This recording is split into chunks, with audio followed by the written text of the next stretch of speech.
At first, this may sound pessimistic, almost hopeless, but what the Buddha pointed to was not despair, it was precision. The mind can create suffering, but it can never end it. Because suffering is not something that exists on its own, it is something the mind does. And anything the mind does, it cannot undo by doing more. The mind is extraordinarily active. It labels, it judges, it compares, it anticipates, it resists, it remembers. This activity is not wrong, it's simply what the mind evolved to do.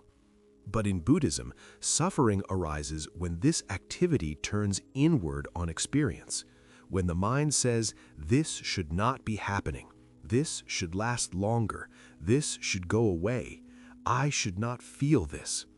Suffering is created, not because life is cruel, but because the mind adds friction to what already is. Suffering feels deeply personal because the mind identifies with it. Here is the central misunderstanding. The attempt to end suffering is itself a mental action, and every mental action adds more movement. The mind says, I must get rid of this feeling. That sentence alone creates tension, division, resistance. The present moment becomes unacceptable. So the mind tries harder, thinks more, plans more, analyzes more, and suffering multiplies. The mind cannot subtract. This is the crucial limitation. The mind only knows how to add. It adds thoughts, interpretations, preferences, resistance, desire, fear. When the mind tries to end suffering, it adds a new desire. I want this to stop. That desire is suffering. There is no mental operation called removal. There is only activity or the absence of it. Ending suffering would require non-doing, but the mind does not know non-doing. Only awareness does. Buddhism does not treat suffering as an object. It treats suffering as a process of clinging to pleasure, resisting discomfort, identifying with thoughts, demanding permanence. When these processes stop, nothing special appears. There is no replacement, no reward, no achievement. Just the absence of extra tension. And that absence cannot be produced, because production is the problem. When suffering becomes obvious, people often turn to pleasure or spirituality as solutions. More success, more comfort, more meaning, more transcendence. But these are still strategies of the mind. They are attempts to outmaneuver suffering. In Buddhism, even spiritual striving can become suffering when it is driven by the desire to escape experience. The mind turns awakening into another project, and projects are suffering. This is where Buddhism differs from self-help. Awareness is not something you use to fix suffering. The moment awareness becomes a tool, it becomes another form of effort.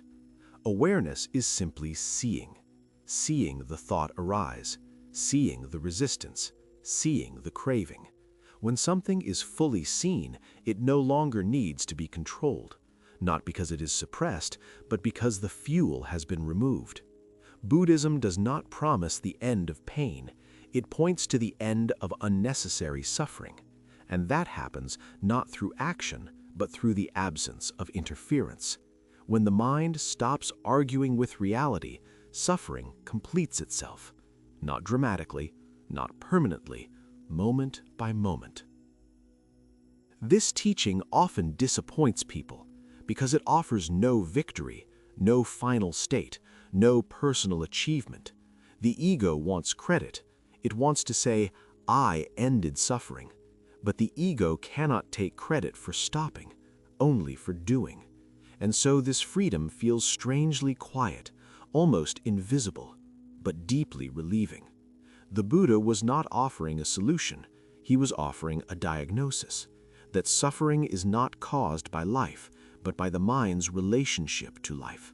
And that relationship cannot be fixed by force, only understood. When understanding is complete, the mind naturally becomes still, not because it was commanded to, but because there is nothing left to add. So perhaps the question is not, how do I end suffering? But, what is the mind adding right now?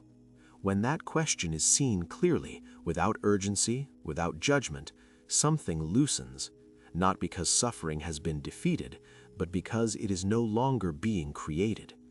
If this reflection resonated, sit with it, let it work quietly. And if you'd like more explorations like this, you're welcome to stay. Until next time, move gently and let the mind rest from adding.